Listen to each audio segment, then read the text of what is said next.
Hi, and welcome back to Focal Point, AAFR Talk. Brian Fisher is my name. Great to have you in the conversation.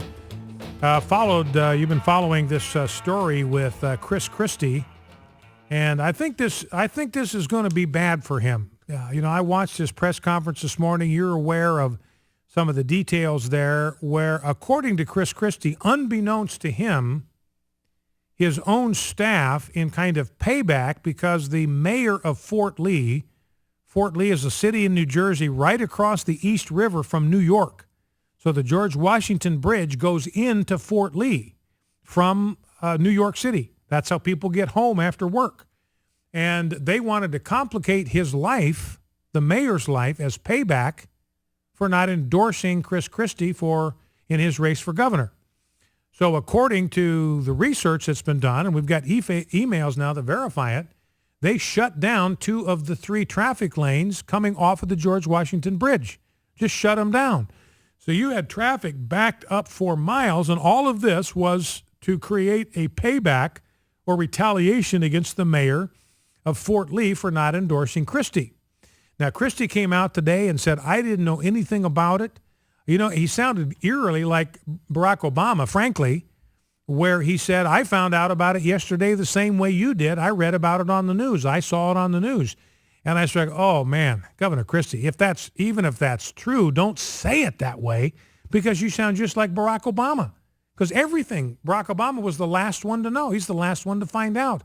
He had to find out about everything by watching it on the news, just like you and I do.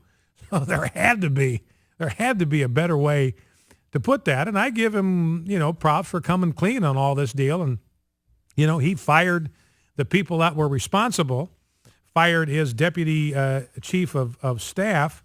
And, Michelle Malkin has a piece today that more heads have already rolled over Bridgegate with Christie than the IRS scandal, Benghazi, and the botched Obamacare rollout combined. Christie's already fired more people. He's caused more heads to roll already within 24 hours.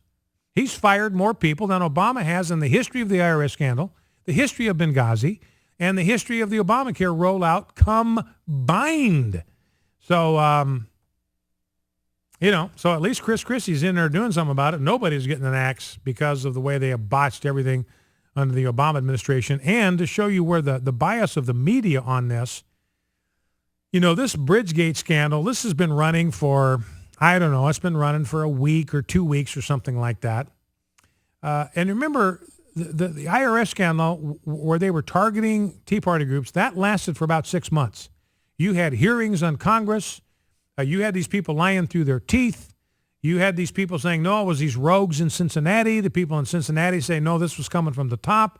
Then we find out that the general counsel of the IRS, the top lawyer for the IRS, he was in on the deal. He wanted to see everything, had to pass across his desk. We found out they were just lying through their teeth. Now, what Newsbusters, this is Scott Whitlock on Newsbusters reporting this morning, that already the media has done 17 times more coverage on the Christie scandal than in the last 6 months of the IRS. That's in the last 24 hours. In the last 24 hours, and again, I'm not excusing anything that Christie did here. I think this may very well be fatal for his chances in 2016. And from a political standpoint, I feel bad for him. If this is the way it went down, he got betrayed by people around him. I feel bad for him. But from a political standpoint, that's not a loss to the conservative movement, because Christie is probably he's probably the front runner, and he's not a conservative. He would betray virtually every central platform or plank in the Republican Party platform. He's not a conservative. So if this does kneecap him for 2016, from a political standpoint, again, not talking about from a personal standpoint, because I feel bad for him if this went down the way he said it did, but from a political standpoint, if it takes him out of the race, then the Republicans may be left with little option but to choose someone who's a genuine conservative. But this is the point that Newsbusters makes. In less than 24 hours, the big 3 networks have devoted 17 times more coverage to a traffic scandal involving Christie than they've allowed in the last 6 months to the Internal Revenue Service investigation scandal. All right, let's go to the phones. Let's go to James in Northeast Arkansas. James, welcome to Focal Point with Brian Fisher. What's on your mind? Oh, thank you. I have a question. I was wanting to know, it's a little bit off topic, but I was wanting to know if you could help me out with it. Okay, I'll give it my best shot. Okay. Would you happen to know if McDonald's is a hardcore supporter of the LGBT agenda? Well, they have been in the past. In fact, the American Family Association, we actually got their minds right on this. Let me just get this factoid out there, and then you can finish your thought. But a number of years ago, McDonald's was paying $25,000 a year for a seat on the board of the National Gay and Lesbian Chamber of Commerce. So they were paying the Gay and Lesbian Chamber of Commerce $25,000 a year to be represented on their board. And so we weighed in on that. We got our people basically to do a boycott of McDonald's. Look, if you're going to be supporting the gay agenda, we've got a lot of other places we can go to get hamburgers. You know, we can go to Burger King, we can go to Wendy's, we can go to Crystal, we can go to wherever. We got a lot of other places we can go for burgers. And if you don't get your mind right on this whole gay agenda thing and adopt a neutral position, then we're going to buy our hamburgers somewhere else. And McDonald's got their mind right. They backed out of that whole Gay and Lesbian Chamber of Commerce deal, and they're, to our knowledge, they're not actively supporting it today. I mean, their executives may be sympathetic to it, but they have made a decision to remain neutral in the culture wars, which is all we ask these businesses to do. Anyway, finish your thought, James. Okay. Well, that's fine. I just my feeling was, I like some of the food, but if they were supporting that kind of thing, I didn't think I liked it that much. Yeah.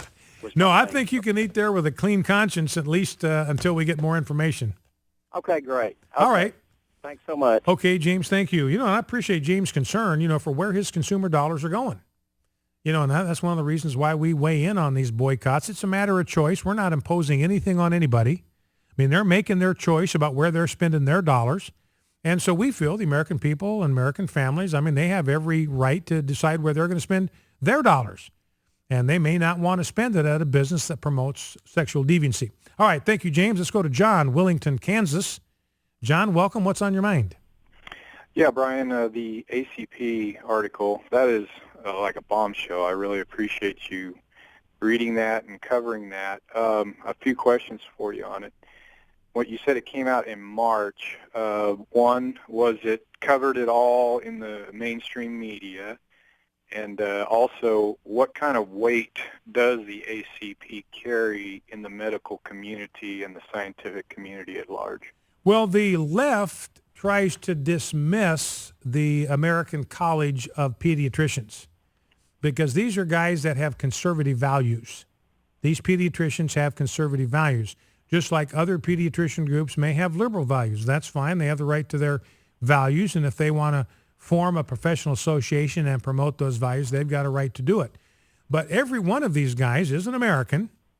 Every one of these guys is a pediatrician. He's a medical professional. He's a medical doctor, and he's trained specifically in the area of pediatrics. So the left has tried to dismiss these guys, tried to demonize them, the same thing they did to Mark Regnerist at the University of Texas. This guy's one of the most skilled social researchers in the country. The University of Texas has an office there that evaluates all the research that's done under their banner, and they look very carefully at the work that Mark Regnerist had done. He's the one that concluded that in 77 out of 80 outcomes, children in same-sex households fare more poorly. And the Research Integrity Office at the University of Texas gave him a clean bill of health. Says there is no problem here with his methodology. We believe this is important research to be included in the discussion about parenting in American culture. Still, the left will demonize Mark Regnerist. So the reality is there is no way, John, you're ever going to get the homosexual activists to say, oh, wow, we were wrong.